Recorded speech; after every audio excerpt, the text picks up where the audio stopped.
Ջարդել են սրիկաները, հեսա քարի կտորներն է։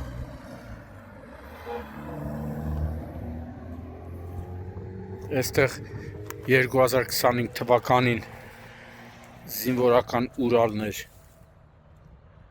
վթարի ենթարկվել, ահագին զինվորներ փրկվեցին, մեկ հոգի մահացավ։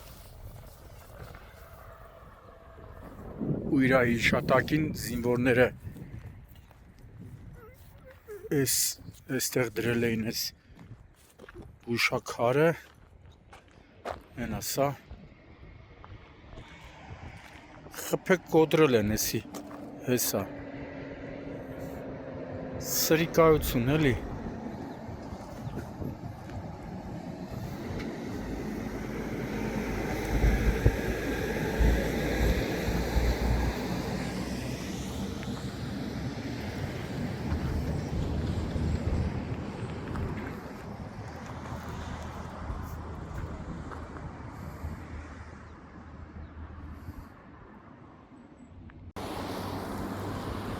Հունիսի 19-ն է, գտնվում ենք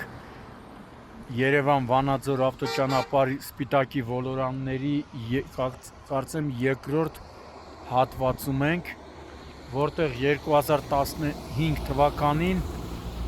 զինվորների մասնակցությամբ ողբերգական ավտովթար էր տեղի ունեցել, քաղաքացիները փրկարարների հետ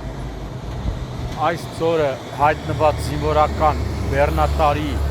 վիրավոր զինվորներին 20-ից ավելի, եթե չեմ սխալվում, 20-25 զինվորի դուրս էին բերել, տեղափոխել էին հիվանդանոցներ, զինվորական հոսպիտալներ ու մեկ հոգի մահացել էր։ Որոշ ժամանակ անց մահացած զինվորի հիշատակին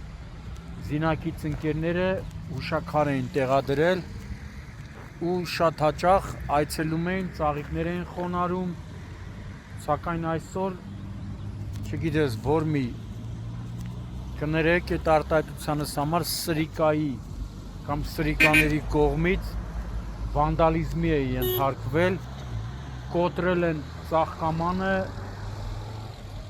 հուշաքարն են վնասել, շուռ տվել, զարմանում եմ, ոնց կարող է պատահի Հայաստանում լինի մեկը, ով ոտնձգություն կկատարի զինվորի հիշատակը կանարգի։ Ես միշտ ասում եմ, ինձ համար մեկ հերոսը հայ զինվորն է, սահման պահող զինվորն է, հետո փրկարարները, փրկարար ջրասուզակները, հետո բժիշկները, նոր հոգատար քաղաքացիները, բայց հիմա տեսնում եք ցավ, կա նաև զայրույթ, թե ով է այդ ճիվաղը, ստահակը, որ նման ստոր քայլի է դիմել։ Արդյոք ոստիկանությունը կհայտնաբերի կատարողին կամ կատարողներին, չգիտեմ, բայց մի արեք, նման բան մի արեք, սրիկաներ, դուք հիմա որ ազատ եք է մոտեցել եք, այստեղ ձեր սև գործն արել եք, գոնե կարդացել եք, ում հիշատակին է հուշաքարը տեղադրված, զինվոր, որը մեր խաղաղ անդորն է պահում։ 2015 թվականին էր ողբերգական վթարը եկել եմ, նկարել եմ, ոնց էին քաղաքացիները օգնում, դուրս բերում զինվորներին, ռազմականի տղերքն էին նաև օգնում։ Ու այսօր ինչ-որ մի սրիկան կամ սրիկաներ